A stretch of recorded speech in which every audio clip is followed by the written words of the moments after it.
Welcome to Meet the Biz, Part 2 with Cory Reeder. Thank you for coming back. It's my pleasure, David. Well, I'm going to just, hand it off to you and we'll have a wonderful class. Awesome. Hey, guys. Hey, Meet the Biz. How's it going? I'm Cory Reeder. I'm a writer. I'm a director, and I'm a writer, a director, and a producer of films. And I'm running low on coffee, so that's probably why my speech is a little bit slurry. Okay. So now that's out of the way. I wanted to talk to you a little bit about filmmaking. While we're here, all of us stuck in quarantine, and even when we get out of this and we can go back out into the real world and do real world things like hug and walk and not have to worry about touching each other. Filmmaking is a fantastic art form. It's a great way to tell stories. It's a lot of fun. It requires community. Not absolutely, yes, we can all make movies by ourselves, and I'm actually going to talk a lot about that today. But the big films that we all like to go see in the movie theaters take hundreds and hundreds of people to make. And those people all have to come together with a vision to be able to make those things. And in order to do that, it starts with a script. And this is something that we can all be doing right now from our homes. And it's because of this, I started an online Q&A series called Scene to Screen, Stuck in Quarantine. And it's all about writers writing from scene up onto the big screen while they're stuck in quarantine. What a crafty name, right? And what I wanted to do was create a platform that spoke to people of disability, people of color, anybody who really doesn't know anything about screenwriting but has that itch in the back of their head that's like, I have a story to tell. Where would I even begin? So what we do is we go through, and every week we have an hour-long conversation with real professional screenwriters and television writers currently working in the industry right now. These people are writing stuff right now that's going to be on TV or in the movies in a year or sooner or later. And so I bring them together to try and teach the basics of how to write those sorts of things, how to write these things. And I'm going to share a screen here and show you guys. This is what the website looks like. This is my YouTube page. So you can see right here, YouTube. And if you go to Renaissance Man Productions, you'll be able to see these 4 episodes that are already online. And you start off on the very first episode, and it's all about, hey, that's me. This is like Inception. It's all about ideas. Where do they come from? And then the next one is all about organizing your ideas. And how do you take those ideas and start to put them together in a way that you can then write into your screenplay? The next one, chapter 3, is all about characters, the people that are going to inhabit your story. Whether your story is about your mom, your dad, your sister, your dog, your friend, your aunt, people you don't know that are completely made up. These are all about the characters. And once you have your ideas, your organization, and your characters all thought out, you get to move into the fundamentals of screenwriting. And that's where you get into all this stuff like how to write a screenplay. And there's also some links when you watch these videos. Open up the little tab here. I'll show you. If you open up the little tab underneath the movie, like let's click on this movie, and I will pause that. If you come down here and it says show more, there's all these links that are here that you can click on and get to learn more about the people that are in the videos, or different places that people recommend that you can go to learn more about screenwriting. And within some of those places, there's links to free software that you use to write a screenplay, or free libraries that you can go to and read some of your favorite screenplays. Do you like horror movies? Are you a fan of the movie Alien? Well, there's links in there where you can download the script from Alien and read it. Maybe you like movies that have animals, so you can find the script for Babe. Or you like Pixar movies, you can find the script for Coco. any of these things you can research and you can find, and you can get farther into the process of screenwriting. If now I weigh heavily on the importance of screenwriting, that because the script is the most essential part of any movie. The script is the blueprint. The script is the information that everybody from the director to the producers to the actors to the editors and everybody in between, the script is what they need to follow in order to tell the story and make it a movie. So if you want to know where to begin, if you want to make a movie, you got to start with the script. You can type stuff out on your computer, on your iPhone, on your iPad. You can write stuff down on paper with a pen. Whatever you want to do, you need to have this blueprint. You need to have this screenplay. And if you want to know more about where to begin, I'm telling you, in COVID-19 quarantine, the internet is your best friend. So all you got to do is Google how to write a screenplay, and boom, look it, there's a video right there that just tells you how to write a screenplay. And then you can just scroll for days, and there's different videos that you can watch. There's different articles you can read, all sorts of things. So once you do that, you can get into the little bits of telling a story. Now, I would recommend this. Everybody gets excited at the very beginning of the filmmaking process. Everybody says, I want to make a movie. But then we can kind of lose a little bit of steam or get distracted by the other things that we actually need to make the movie, like writing a script. That doesn't sound like fun because I want to be on set. I want to be holding the camera, or I want to be acting, or whatever. But we got to do all the little bits if you want your movie to be good. Because the last thing that you want is to get the camera, get the actors, get the food that you get to snack on, get the dog, get the car, get your friend's apartment that they're going to let you film in. And then everybody shows up and they say, well, what are we going to do? And you say, then you're in a problem. You don't want to do that. Got to get out of the pickle. Got to have a script. Okay? So it's worth it to do a little bit of research. Worth it to figure out how to just do the basics of screenwriting. And you can watch the videos that I have on Scene to Screen. You can read the little links that I provide in there. You can do more Googling of stuff to figure out the basics to telling your story. And I recommend you start small. Can you tell a story in 3 pages? Maybe 4? Try to do that 2 or 3 times. Try to write 3 or 4 short stories, just anywhere between 3 and let's say 5 or 6 pages. And then share those with people close to you.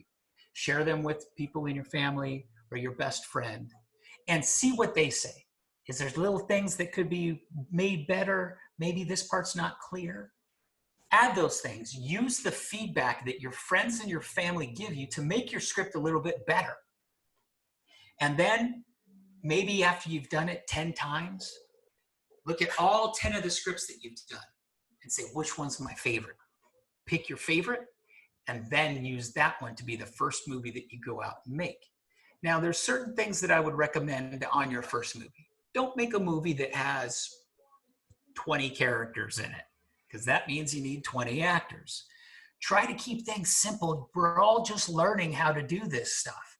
So maybe start off with 3 or 4 characters.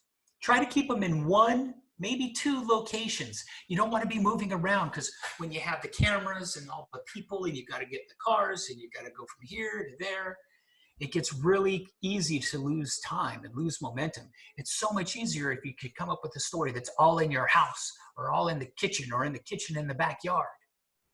And so once you get into the production of those things, there's other things you want to know about, other things that you may not need to be the best at, but it's good just to know a little bit about it.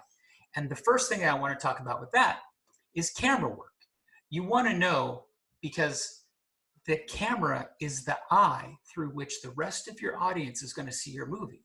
So you want to know how that camera is going to be perceiving what you're putting in front of it.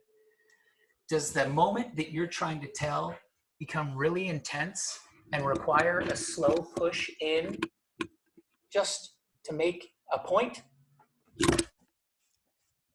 Follow me? Or is it something shocking that the camera needs to run away?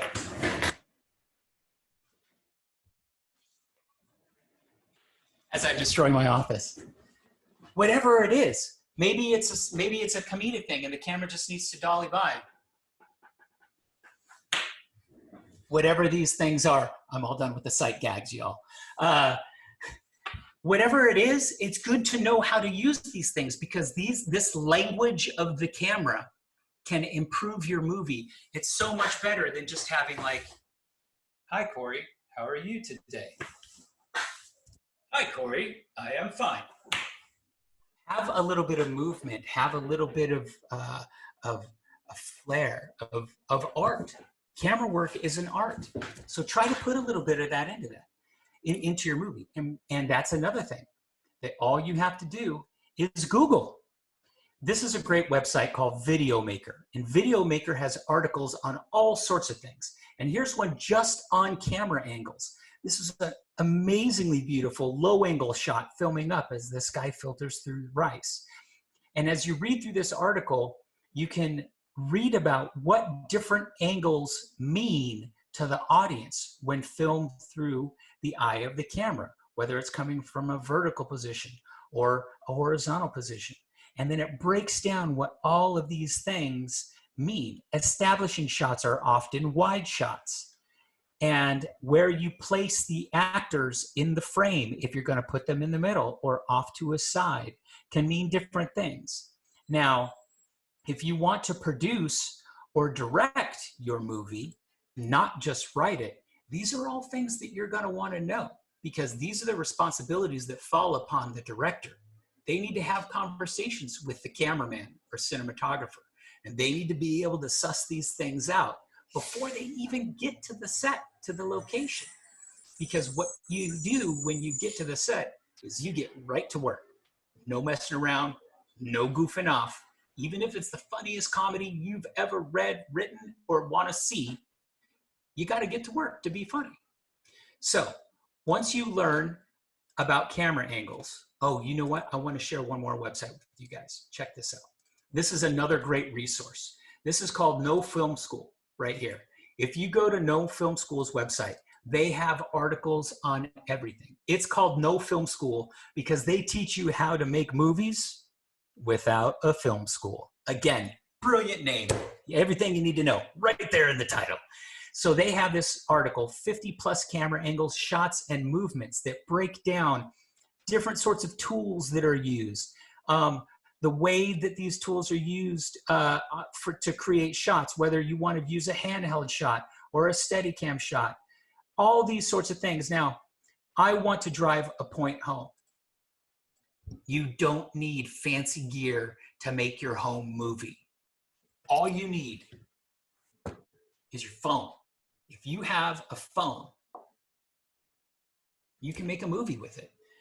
Sure, it's not going to have some awesome lens that was used on Star Wars. Sure, your movie's not going to have, the cool helicopter shot, but it's your first movies. You're learning how to do stuff.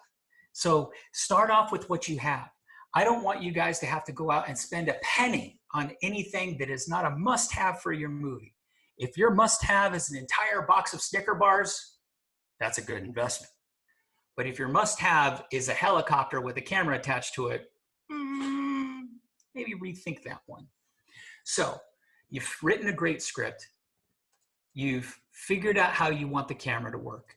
The next thing, and I cannot stress this enough, that you need to pay attention to on set, or someone does. If not you, somebody, you need a special person to do this job.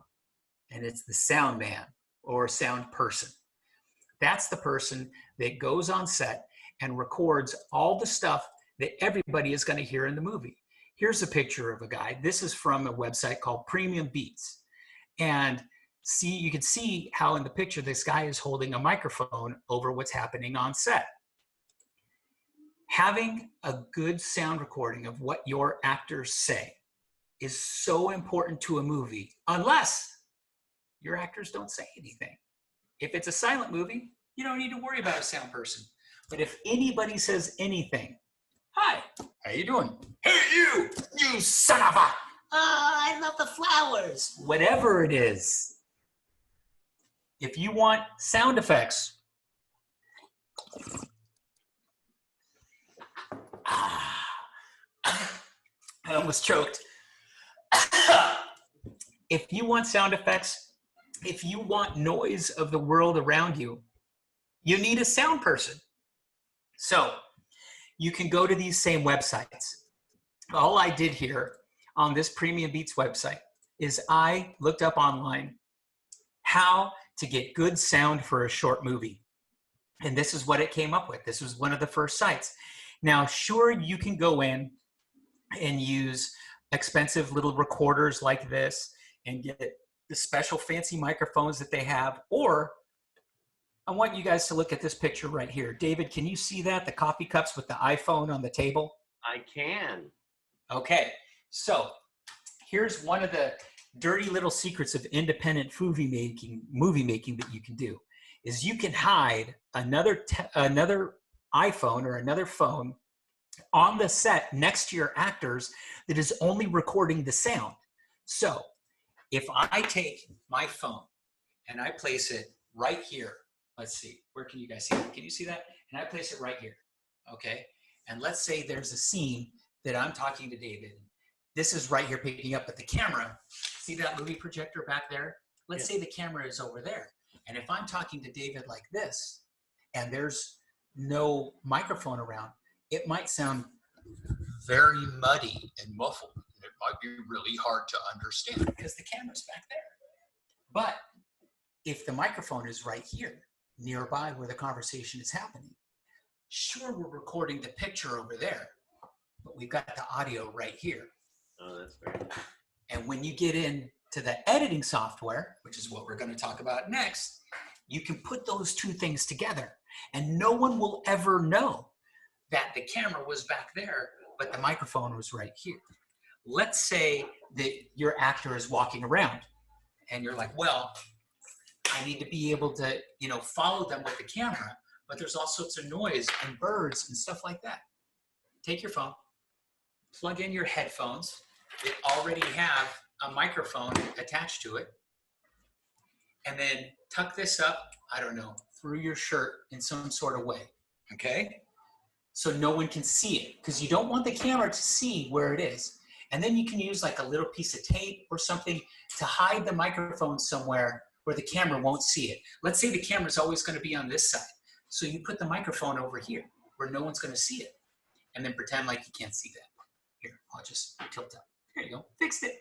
And hit record on your phone that has this going, and it's the same thing, only you're moving and you're getting really good audio because it's right next to the actor. And then later on in post-production, you take the audio from your phone and the video from another phone that you might have shooting the video, and you put it all together. So the reason why you want to have good sound in your movie is that people watch with their ears. If you've ever seen a scary movie with no sound, it's not very scary. It's because what's scary is the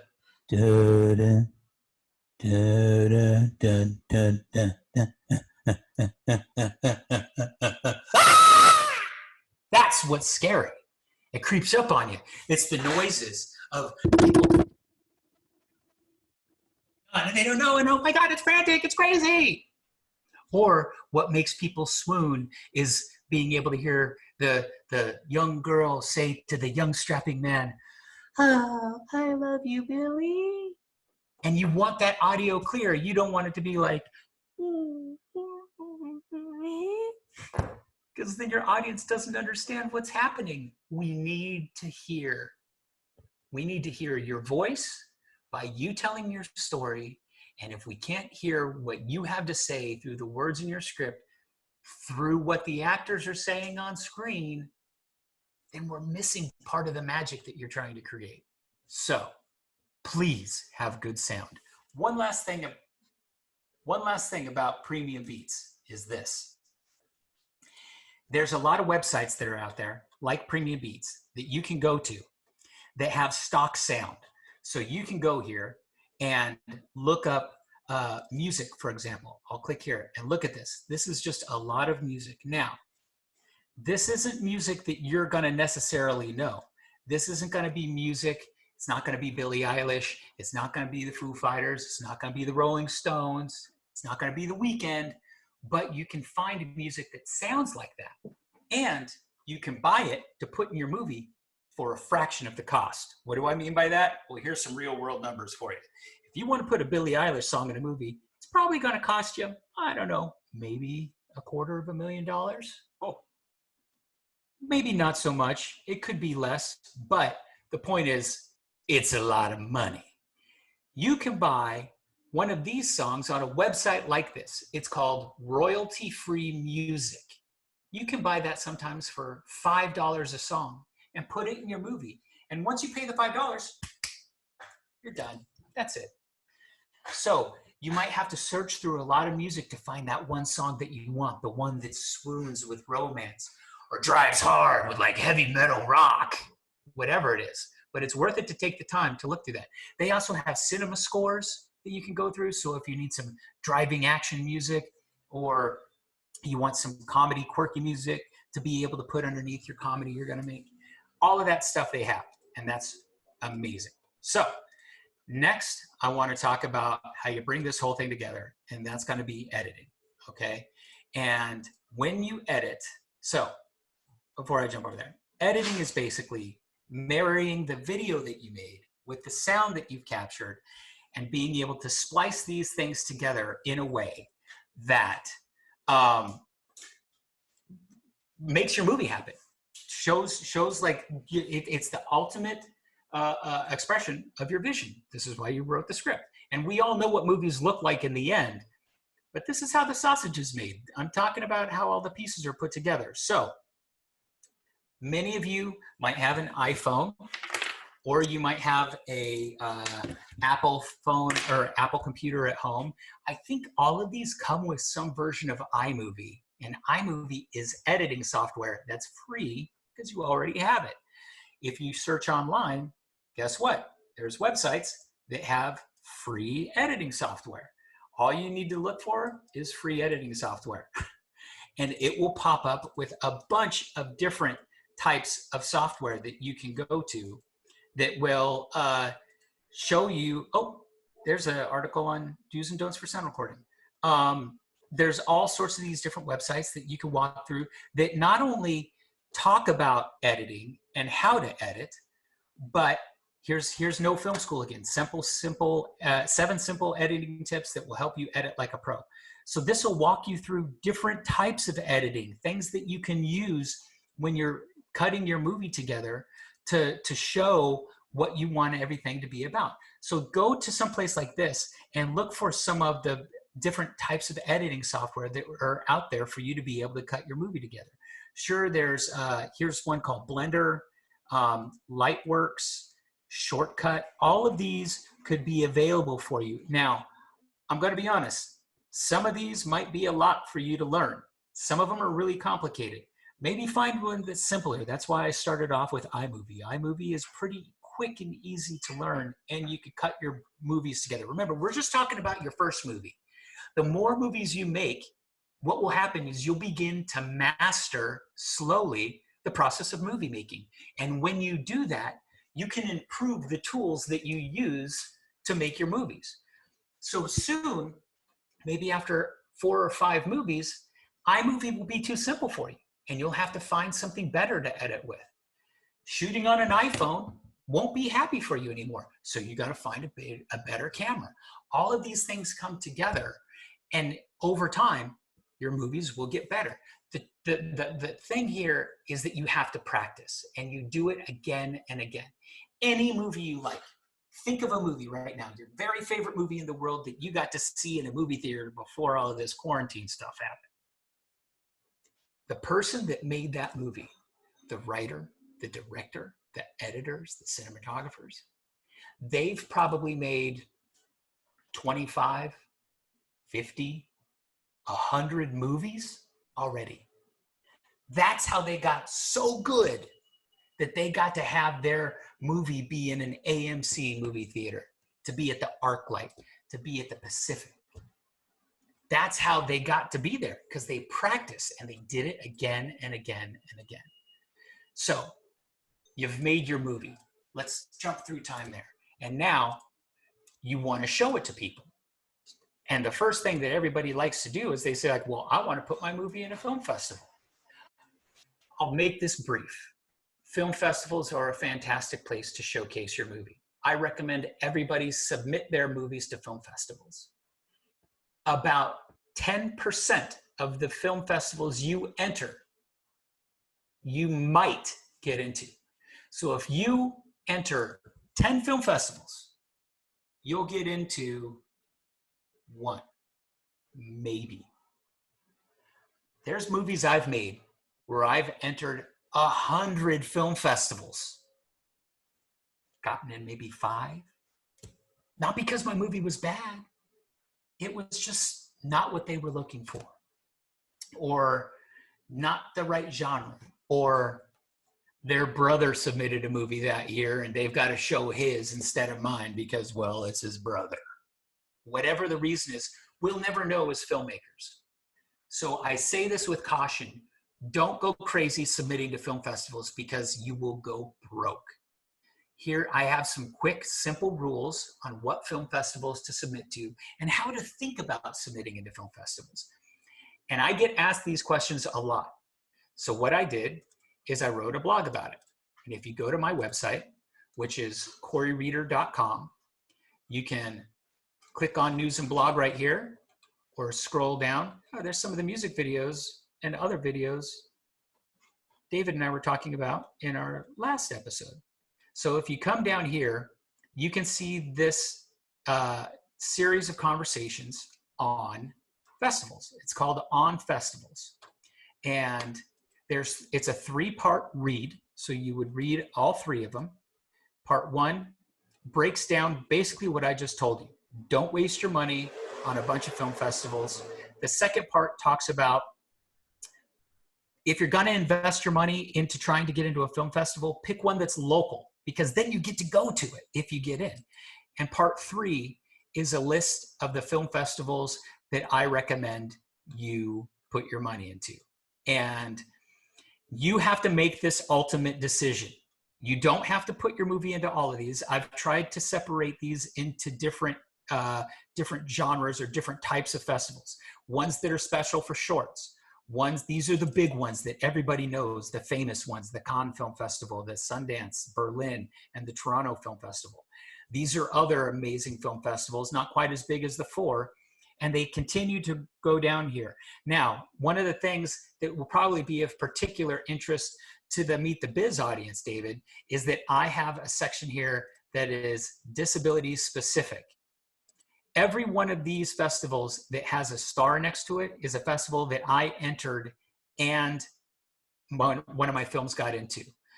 Or I know people that have entered and they said it was an amazing experience. So you can find all of this information on my website, coryreeder.com. It's truly amazing about the film festivals, especially. Now, here's a question.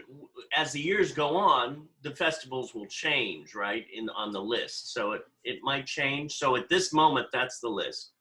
Yeah, so that's the list. And I try to update it. Every year I kind of scroll through everything and make sure all the links work. I want this to be a document that's of service to people that are interested in submitting to film festivals. Anybody that wants to submit to any film festival. I've probably over the years spent maybe $10,000 over the years, right, just in festival submissions. Yeah. And it's kind of a waste of money. Do you see that? Let me get on there too. Do you see that a lot of the festivals now are, you have the disability film festivals, but do you see that things are opening up to bigger festivals and other festivals are starting to take in those kind of films? There's definitely festivals like the Heartland Festival that takes place back east. I think Gina Davis is behind that and has a significant component to that. She is very much interested in inclusion and that being a driving force in her brand and bringing that to the Heartland Film Festival. So yes, there are larger, well-known film festivals that are specifically starting to look for content that's more inclusive. But by and large, rule of thumb for all of these festivals, minus the ones that are genre specific, they want good content. So they don't care if you have a disability. They don't care if you're a person of color. If you have a good movie, they want it. Now, the reason why I break things down is sometimes the general population audience may not necessarily be excited or understand why is there this movie about a young girl with Down syndrome amongst all these other sci-fi or weird slapstick comedies. Because the whole problem is there's not enough exposure to people with disabilities in media. So that's why sometimes it's better to spend your money promoting things to festivals that already have an agenda, that already say, look, we are going to create something for you that is disability specific. Because then if you get into that festival, and if that festival is in your neighborhood, you have the opportunity to see your movie on the big screen. And that's what we all want. We all want to have our movie on the screen, to have an audience in the seats that we can engage with, that we can share with, and the laughters or the jump scares or the tears of sorrow or the swoon of romance. I keep on saying swoon of romance today. Whatever it is, you know, like that's what we want. If you find that your pocketbook is a little bit thicker at a particular time and you want to try and send your movie into Sundance, if you want to try and get it in to the Berlin Film Festival, go for it. You know, well, what I like too is the films about, if your film has a human heart to it, a humanity to it, it's going to be far reaching as well. True. Yeah. And there are, I mean, the great thing is there are groupings of festivals for whatever you're looking for. Whether you're looking for festivals that are disability specific, like I showed you, if you're just making horror movies, or comedy film festivals, or film festivals written and directed by women, you can find a whole market. In the last episode, David, we were talking about how I work with Diana Elizabeth Jordan. She directed her first movie, and movies that I normally make, I cannot submit into film festivals that are directed by women. Right. But Diana, not only could she go submit to regular film festivals and to disability film festivals because she had a fantastic cast with disabilities in ICANN, but she could also submit to women director film festivals and women of color film festivals. So you can break this down however you identify who you are. And anything that you have that's just a little bit of a notch, if you can get into a niche, you have a better opportunity of being selected. And it's really sweet when you can get selected into a film festival, because then you get to make artwork, and the artwork gets the little laurels on it. And the connections that you make. Yeah. Well, and that's a key, just to touch on that really quick, David, is that the connections are made when you're there. It'd be so cool. I want to get in the Cannes Film Festival so bad. But the truth is, I can't afford to go to France. If my movie got into the festival, I wouldn't be able to go. So why pay $100 to submit to that festival? Couple of questions I had that I wrote down and was thinking of. The first one was, I saw on your show, your writer screen to screen stuck in quarantine, I love saying it. I noticed that one of them has 575 views, and it was only released a week ago. How did you get 575 views in 1 week? Always be selling. Market. I posted to YouTube, several times, or posted to Facebook, I posted to Instagram, I posted to Twitter, and on Twitter, I'm going through and I'm messaging other screenwriters. I'm messaging screenwriting festivals and competitions, labs, Sundance, Film Independent, all of these sort of places, just to say like, hey, here's this thing that I'm doing. It's free. Give it a watch. Right. Share it with your people. And people see it, and then they retweet it, and they share it, and numbers grow. The last question that I have of you today is the word. This came to my mind: trusting in self and self-worth. What are your thoughts on those things? If you have a vision, see your vision through. Filmmaking is a collaborative effort. When you ask people to help you with your vision, they're going to come with some of their own ideas too. And their ideas can make your vision better. It's better to build stone upon stone if you want to reach great heights than to sit there and fight and say, my way, my way, my way, my way, my way. That being said, if you have a good reason why something should be your way, then most people will say like, oh, okay, well, I didn't know that. That's a good reason. Or, you know what? That makes total sense. Or if you want to just play the card like director's prerogative or actor's choice, that's fine.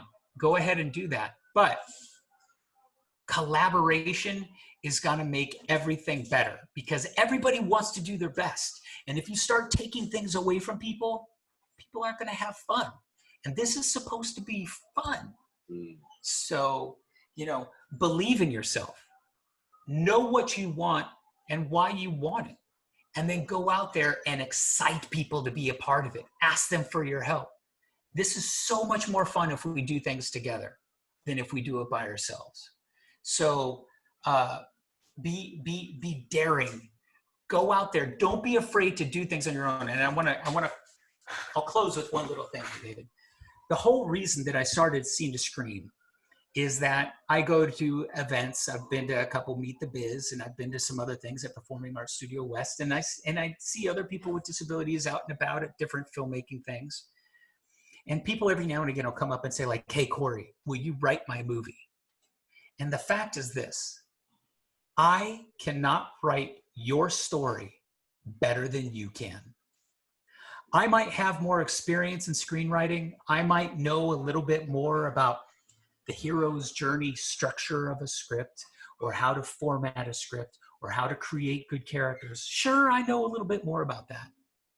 But I don't know what it's like for you to be deaf or blind or have cerebral palsy or to be an amputee or to be a person of color or to be a marginalized woman. I don't know those things. I want to hear you tell that story. I want to hear what you have to say on the page, and then maybe I can help you get it to the screen. And if I can't, maybe I can point you in the direction that somebody can. But it's up to you. You have to do the work to bring it to us. And when you do that, it can be amazing. And that's the stuff that I want to see.